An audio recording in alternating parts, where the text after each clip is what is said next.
예, 그 이스라엘의 전시 내각 중에 한 사람인 베니 간츠, 이 사람이 이번에 미국에 갔나 봐요. 그런데 이걸 두고 베냐민 네타냐후가 몹시 아주 기분이 나빴다 이런 얘기를 하는데, 그 베니 간츠가 미국에 가는데 왜 네타냐후가 기분 나쁠까요? 그러니까 이게 왜 그러냐면요. 이게 총리에게 베니 간츠 청백당 대표가 하루 전에 통보를 했어요. 아하. 그러니까 이 보통 외교적 관례는 내부 조율을 거쳐서 사전 조율 하고서 이제 전략적으로 이렇게 움직여야 되는데 하루 전에 나 갔다 올게 이러고 간 거예요. 그러니까 미국하고는 미리 다 사전 조율을 했을 거 아니에요. 그렇죠. 그런데 그거를 네타냐후 모르게 몰래 했다는 얘기네. 그렇죠. 그렇게 하루 전에 얘기했고 실제로 이스라엘 이거를 이제 의전을 준비하는 게 외교부지 않습니까? 이스라엘 외교부는 전혀 의전 절차를 거쳐야 되거든요. 어떻게 조율하고 전혀 금시초문이라는 거예요. 이스라엘 외교 관료들도. 그러니까 그냥 개인 커뮤니케이로 그냥 이게 뭐 친구집 방문하듯이 간 겁니다. 그래서 이제 이거 당연히 이제 네타냐후 총리는 노발대발 할 수밖에 없겠죠. 그러면서 공식적으로 이스라엘 총리는 한 사람이다, 나다 이렇게 얘기를 하죠. 그러니까 이게 왜냐하면 국가를 대표하는 게 이제 총리이고 수반인데 자기 안 거치고 가니까 이제 이게 문제가 되는 거고. 그러니까 한마디로 간츠 그 청백당 대표는 총리를 안 보는 거죠. 이제 이런. 소위 핫바지로 보는 겁니다. 그래서 대노할 수밖에 없는 것이고 이게 가장 큰 이번 주 뉴스로 이제 장식이 됐더라고요. 그런데 그 네타냐후 총리한테 아무리 핫바지로 봤다고 하더라도 그걸 사전에 얘기하지 않고 그 미국 쪽하고 몰래 이렇게 조율을 하다가 가기 전날 이렇게 얘기를 할 정도로 굳이 이렇게 베니 간츠가 미국에 가서 조 바이든을 만나려고 했던 이유는 뭡니까? 그러니까 베니 간츠와 미 바이든 행정부의 공통점은 딱 한 가지가 있어요. 그러니까 공동의 목표 네타냐후 축출이거든요. 간츠도 네타냐후가 이제 어떻게 보면 눈에 가시고 바이든 행정부 입장에서 네타냐후가 눈에 가시기 때문에 이런 공동의 목표가 있는 건데 뭐 이런 표현이 좀 뭐하긴 하지만 간츠는 이제 정권을 이제 잡고 싶으니까 이제 미국에 이제 뭐 허락을까지는 아니지만 윤호를 받으러 간 거죠. 이제 우리가 좀 제거하자. 네타냐후 총리 제거하자 했는데 오히려 해리스 부통령하고 이제 회동을 했어요. 간츠 이제 청백당 대표하고 해리스 부통령이 뭐라고 얘기했냐면 네타냐후 축출뿐만 아니라 가자지구 인도적 지원, 인도적 일시 휴전, 그리고 라파 공세 연기, 그 다음에 가장 중요한 거 팔레스타인 국가 인정해라. 라고 얘기를 요청을 한 거, 요청이 아니라 그 표현이 좀 재밌는데 강의를 들었다고 그래요. 간츠 대표가. 그래서, 근데 보면은 이제 간츠 청백당 대표는 마찬가지예요. 네타냐후 축출에 대한 이견이 없어요. 그런데 이스라엘 국민 70%가 반대하는 팔레스타인 국가 인정을 이제 받아야 된다는 얘기죠. 축출을 하려면. 그러니까 한마디로 뭐냐면 해리스 부통령이 간츠 대표한테 너 총리하고 싶지? 입장료 내. 팔레스타인 국가 인정해. 이걸 요구한 거예요. 공식적으로. 뭐 비공식적으로. 커뮤니케이를 보면 그게 나와요.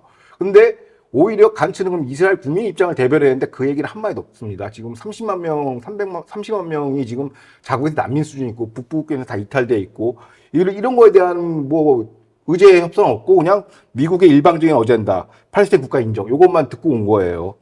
그러니까 어떻게 보면은 이게 결론적으로 얘기하면 간츠는 미국의 네타냐후라는 혹을 때려갔는데 팔레스타인 국가 인정이라는 혹을 붙이고 온 거죠. 그래서 그 간츠의 사진을 보면 약간 동공이 풀려 있어요.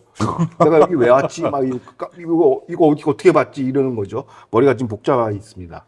그래서 베냐민 네타냐후가 미국을 향해서 지금 강하게 나가고 있는 건데 그런 거 보면 베니 간츠가 이 네타냐후보다는 한 수 아래인 것 같아요. 여러 수 아래죠. 아이고 참. 자, 베니 간츠는 조 바이든한테 좀 입을 맞추려고 갔다가 지금 강의만 듣고 온 그런 상황이고 또 지난주에는 그 베냐민 네타냐후하고 같은 당이면서도 지금 국방장관 하고 있는 요아브 갈란트. 이 갈란트가 지난주에 이젠 정통유인 청년들도 76년 동안 군대 안 갔는데 이제 가야 되지 않겠냐 이렇게 얘기했다가 반응이 썩 그렇게 신통치 않으니까 슬그머니 지금 내리고 있는 것 같아요. 지금 갈란트의 그런 이 정통 유대인 보고 군대 가라고 했던 이런 발언도 네타냐후하고 어떤 이 결별하기 위한 그런 수순으로 보는 사람들도 있는 것 같아요.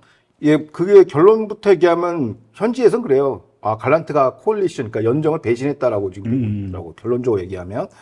근데 우리가 초정통파 군복무 문제에 대해서 조금 더 우리가 알아볼 필요가 있는데 이게 이제 이스라엘 사회의 뜨거운 감자입니다. 그러니까 누가 감히 이제 초정통파한테 그 고양이 목에 방울 달 것이냐가 뭐 핵심 관심사죠. 그래서 10월 7일 학살 전에 네타냐후 총리가 이제 집권하고 나서 5차 총선 이후에 어떤 식의 이제 타협을 했냐면 지금 초정통파의 문제는 군도 면제받고 일도 안 해요. 보조금은 받죠. 그러니까 인구는 늘어나는데 이 두 가지 문제가 있는데 네타냐후 통합내각은 합의를 본 거예요. 군 면제 보조금 중 택일 해라. 둘 다는 안 된다. 그래서 군 면제 해준 대신에 경제활동에 참여하라는 어떤 타협안이 나왔어요. 이게 거의 이제 통과 직전에 가다가 이제 10월 7일 학살 테러가 일어난 것이요. 그래서 모든 정치 스케줄이 중단이 된 겁니다. 그러니까 이 상황에서 이제 법안 처리가 이제 만기가 돌아오니까 물론 야권에서는 이걸 가지고 공격을 할 수가 있어요. 여권에 대해서. 왜 이거 좀 전쟁 중인데 왜 안 가냐 하면서 정치 이슈화는 할 수 있는데 갈란트 국방장관이 그걸 받으면 안 되죠. 자기가 스스로 기자회견 크게 해서 아 이거는 정치 이슈가 아니라 안보 이슈야라고 착한 척하면서 하는 것이죠. 근데 그럼 지금 전쟁이 한창 통해 있는데 이런 얘기가 나오니까 이제 이건 이스라엘 국민들의 반응은 어떤가라고 보니까 채널 14 뉴스에서 의뢰한 디렉트 폴에서 국민 76%가 초정통파의 군복무는 전국민적 합의를 거쳐서 천천히 시행해야 된다. 지금은 시기상조라는 게 국민 여론이에요. 어허. 그러니까 어떻게 보면은 이런 표현이 좀 뭐라 하긴 하지만 갈란트 국방장관이 설레발이 친 건 맞아요. 그러니까 이제 그래서 갈란트의 행보를 두고 리쿠르당 탈당을 위한 수순 이게 정치 뉴스를 도배를 하더라고요.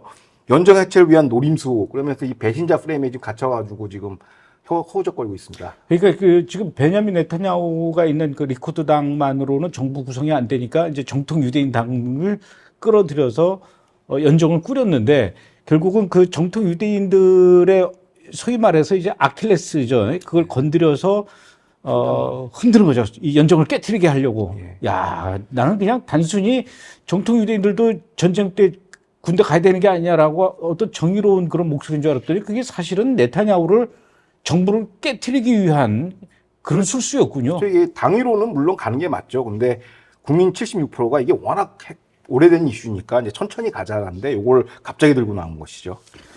자, 조금 전에 이제 그 베니 간츠는 미국 가서 조 바이든 만나러 갔다가 그 해리스한테 강의만 잔뜩 듣고 오고 또 지금 이 요아브 갈란트 또 이 네타냐후 이 연정을 좀 흔들려고 시도했고 이것뿐만 아니라 이 베냐민 네타냐후 정부 바로 직전에 그 라피드하고 베네트 정부 때 경제부 차관을 했던 인물이 얘기를 했는데 지금 전쟁이고 뭐고 이런 걸 떠나서 무조건 6월 달에 총선을 다시 치러야 된다. 이렇게 주장을 했다고 그래요. 지금 이것도 역시 마찬가지로 네타냐후 끌어내리기 위한 그 작전 중에 하나죠. 지금 이제 총 걸기 다 준동하고 있는데요. 그러니까 방금 언급하신 이제 야이르 골란 IDF 부참모장 출신입니다. 부참모총장이 그랬어요. 예, 굉장히 고위직이죠. 그러니까 바라크 전 총리의 어떻게 보면 핵심 측근인데 그 바라크 총리 정당으로 2019년에 이제 간단하게 이력을 설명하면 정계에 입문을 했고요. 근데 지난 5차 총선에서 메르츠 정당으로 입후보에서 낙선했습니다. 그럼 야인시로 돌아가서 뭘 했냐? 지난 10월 7일 학살 침공 전인 이제 상반기에 사법개혁 반대 집회 이 사람이 주도를 한 거예요. 거의 내란 직전까지 간 거예요. 그러니까 완전 그 네타냐후와 거의 상극이네요. 예, 와, 견원지간 이상도 이런 게 없죠. 근데 이분이 주목을 받는 이유가 10월 7일 학살 당일날 텔아비브에서 232번 국도를 타고 남북경 와서 하마스랑 사투를 벌입니다. 그러니까, 용감하네요. 또. 그러니까 또 애국심도 있고.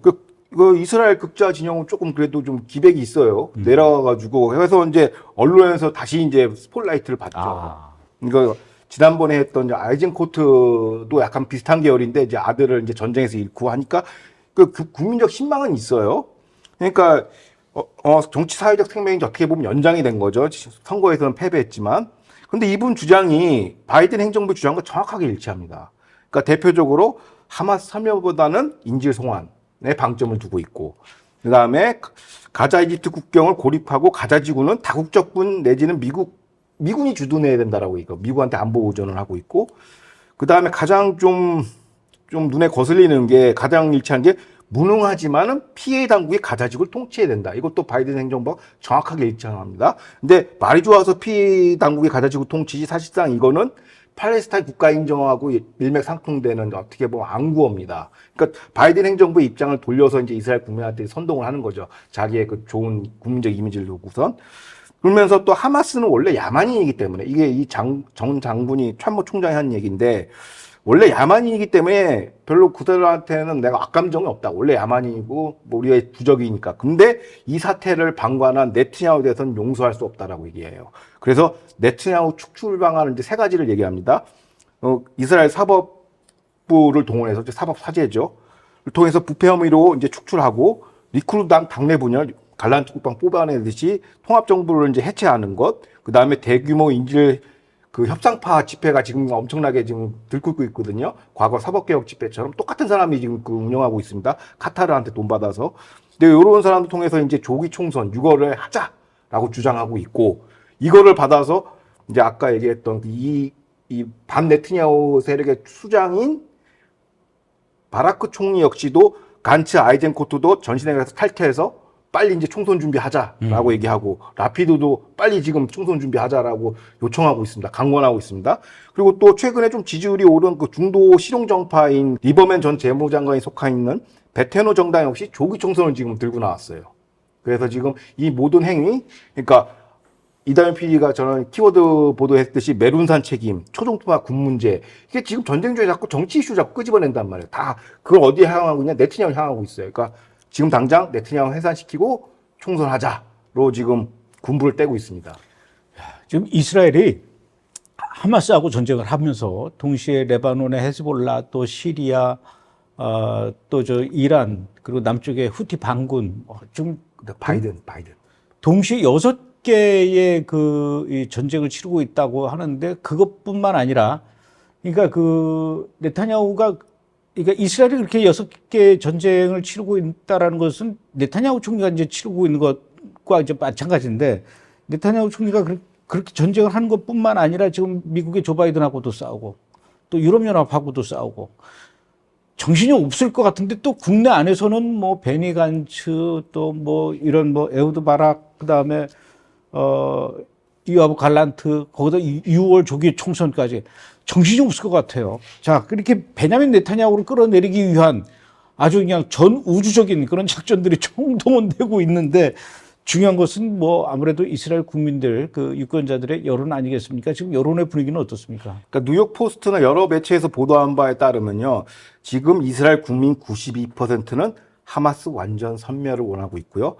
84%는 인질 교환보다는 교환을 위한 그 교전 중지는 반대한다. 교전 중지, 일시 교전이든 뭐 장기 교전이든 교전 중지를 반대하고 있습니다. 추스 자체를. 그다음에 74%가 팔레스타인 국가 불용. 아직은 시기상조다. 국가 인정할 수 없다라는 게 이 핵심 테마인데 방금 열거한 이 세 가지가 모두 네타냐후가 설정한 전쟁의 목표예요. 그러니까 국민과 네타냐후는 지금 한 몸인 거죠. 그러니까 네타냐후가 배짱 튀길 수 있는 겁니다. 자, 그러면 고로 6월 총선을 치른다고 해도 네타냐후가 승리가 가능합니다. 그걸 어떻게 하냐? 지난주에 실시한 지방선거에서 이스라엘 보수 정파가 압승을 했습니다. 영국 가디언지의 그 분석 보도에 따르면 지난 3일 날 치른 지방선거에서 이제 유대 공화주의 시원주의 성향의 정당과 초정통파 유대교 정당이 이른바 애국진영 세력이라고 부를게요. 자꾸 극우라고 하니까 저는 극우는 아니고 그러니까 애국진영 세력이 완벽하게 지방선거를 장악했습니다. 예루살렘 시장도 가장 보수적인 후보가 당선됐고 그래서 주요 외신들 특히 뉴욕타임스랑 워싱턴 포스트가 얘기하듯이 네타냐후가 선거 패배를 두려워해서 자꾸 전쟁을 장기화한다라는 핑계 이런 자꾸 유언비어가 퍼져요. 그런 얘기를 많이 했죠. 예. 그런데 실상은 지금 여론 그 추세라면 네타냐후 1대1 매치업 붙어버리잖아요. 총리 적합도에서 베니 간츠를 47%대 34% 따돌려요. 그리고 그 라피드 총리하고 49대 28로 따돌리고요. 그러니까 실제로 붙으면 이긴다라는 거예요. 그리고 실제 이번 지방선거 표심이 완전 보수로 돌아섰거든요. 그러니까 오히려 강력한 우퍼 블록이 존재하는 한 바이든발 네타냐후 축출 공작은 이제 여의치 않을 것이다. 실패할 거다라는 게 이제 일반적인 해석이고요. 전 개인적으로 총선 치렀으면 좋겠어요. 그래서 이제 다시 국민한테 맨데이트 받아서 전쟁 네가 해. 이렇게 해가지고 이제 이 명분으로 민주주의 국가라고 자랑하는 미국한테 야, 이거 국민의 뜻이야. 어쩔 수 없어라고 밀어붙이는 또 다른 동력이 필요한 것이죠. 일종의 국민 투표인 거예요. 전쟁 할까 말까. 해. 라는 게 이제 이스라엘 국민들의 그 여론이기 때문에 오히려 전 이걸 좀 했으면 좋겠어요. 총선을. 아, 지금 이스라엘 여론과 민심 분위기가 그렇군요. 예. 저는 라피드나 베니 간츠가 가장 또 이렇게 지금 네타냐후 이후에 포스트 네타냐후 여기에 이제 떠오르는 인물인 줄 알았더니 그게 아니네요. 그런 내러티브를 자꾸 생산해내가고 있죠. 외신들이. 그리고 자꾸 그 구구장관 뭐 벵그리브만 욕하고 소물리치만 욕하는데 이건 국민들이 원하는 거예요. 구구 정권은 아무 상관이 없어요. 그건 국민들이 이거 원하는 거니까. 90몇 프로가 이건 거의 뭐 100%에 가깝죠. 통계적으로는. 이 정도 되면 베냐민 네타냐후가 조현영 씨한테 좀 뭐 커피 쿠폰이라도 좀 보내줘야 되는데.